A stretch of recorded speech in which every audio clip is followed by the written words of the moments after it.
France, de los Dios, aprendió de Dios.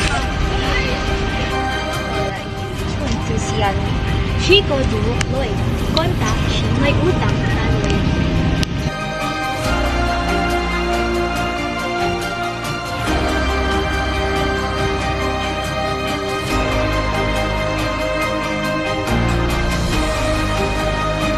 But in Indochina, the grim struggle continues as planes of the French Air Force posts one by one. With Croat troops, the French command decide to form flying columns to deal more effectively.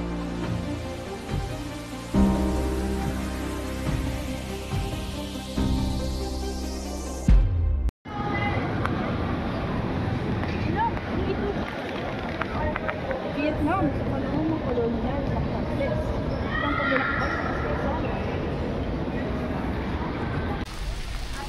Quezon.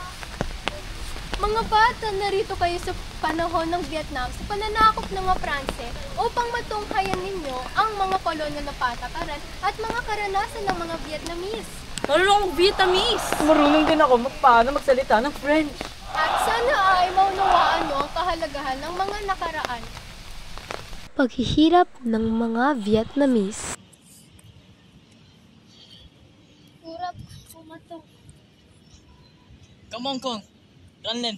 Contrai. Như hơ lấy hết cao. Con cái chú đã xây dựng. Sa ilalim ng mga Pranses, ang mga salita ay hindi nagtagpo, ngunit malinaw ang mensahe nito.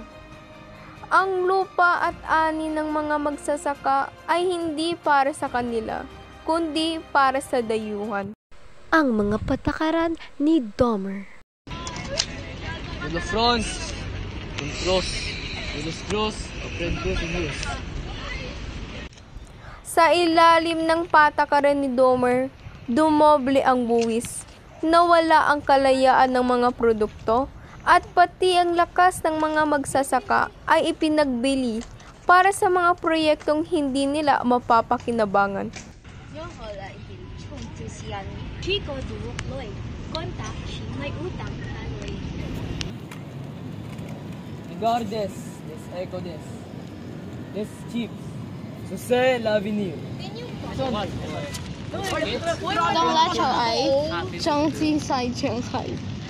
Ang mga patakaran ni Domer ay nagdulot ng pagdurusa sa mga karaniwang tao. Nawalan sila ng sapat na pagkain, ng kalayaan at ng pag-asa.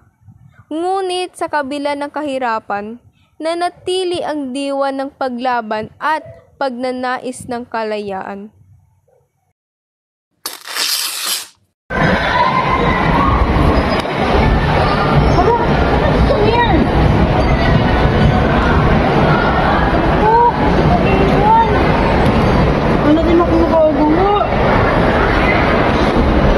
Siguro natutunan ko tungkol sa nakaraan at hindi habang buhay may kolonyalismo.